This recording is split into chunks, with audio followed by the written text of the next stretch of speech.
Alright, before we get started, I just wanted to let you all know that this movie review of Grotesque 2 is going to be enhanced with snippets of an interview I did with writer-director Brandon Rhiness. The full interview is coming out separately and very soon, and it was a lot of fun. That's right, I did another interview. Deal with it. Now let's get on with the show. Alright! Greetings, friends, and welcome back to the 3-Minute Horror Show. My name is Ben, your host, and I love horror movies. In fact, I watch the bad movies so that you don't have to. You're welcome. Today I'll be reviewing the movie Grotesque 2 from 2024. This movie picks up right where Grotesque 1 left off, so let me give you a quick recap of that one. Mildred Moyer had a big nose. She was treated poorly by almost everyone. She hits rock bottom and decides to get a nose job. That got messed up and she lost her nose completely. Mildred killed everyone who ever wronged her, got her nose fixed, ended up with a guy who loved her and treated her right. So you may be asking yourself, a sequel? Where can this go next? You will see.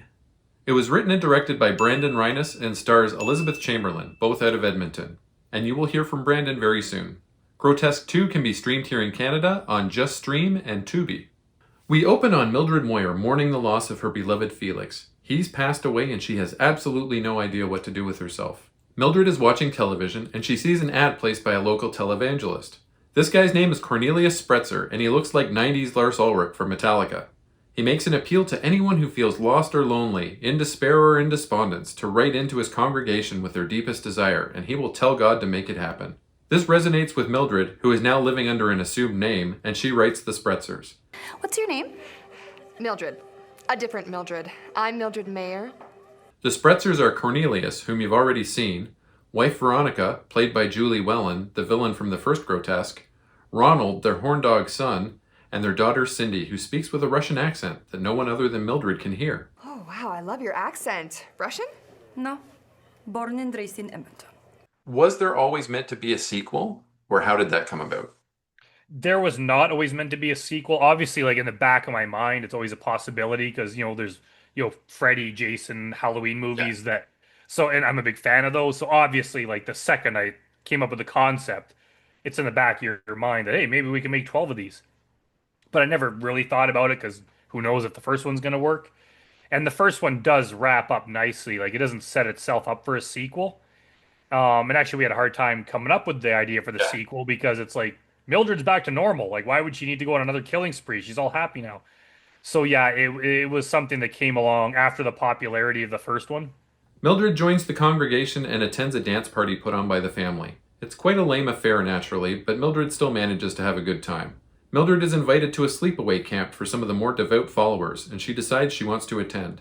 Everyone keeps telling her how much she looks like that serial killer Mildred Moyer, but she's different. She has a ponytail and glasses. The Clark Kent effect. While this is happening, the Spretzers are up to some real bad guy stuff. Like real bad guy stuff. Mildred makes some new friends at the camp, and for the most part, everyone seems pretty friendly. Other than the camp cook.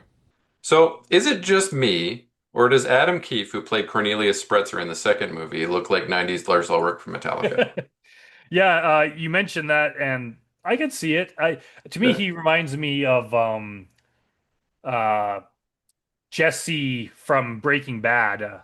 Yeah, it kind of looks like that too. Yeah, he has that kind of look to him. Yeah, he's a great actor too, and it's funny because he was in there's the horror movie called Dark Match that came out. It's like a wrestling horror movie. I've seen that too. Yeah, with Chris Jericho. Yeah, they shot that in Edmonton, and he's there's a part in a wrestling match or whatever, and he's there.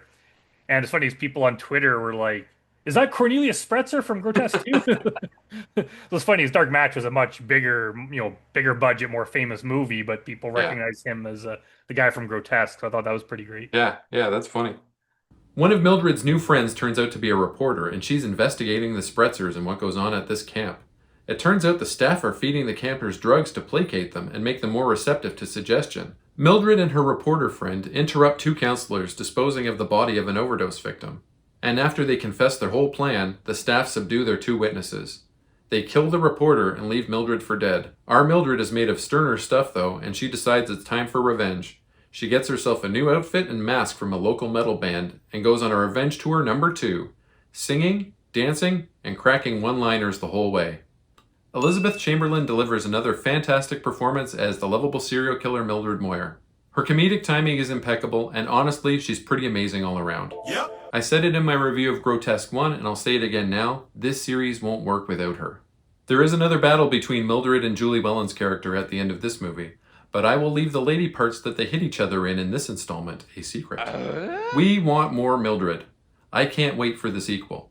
I rate Grotesque 2 an 8 out of 10. And Brandon, thank you for allowing me the opportunity to interview you. You're talented, you're a super nice guy, and I can't wait to do this again in the future. As always, a link to my letterboxd appears in the video's description. Please leave a like, comment, and subscribe, as it really does boost my engagement and helps my channel grow. Smell you later, nerds! Seems like bad people just vanish off the face of the earth whenever I'm around.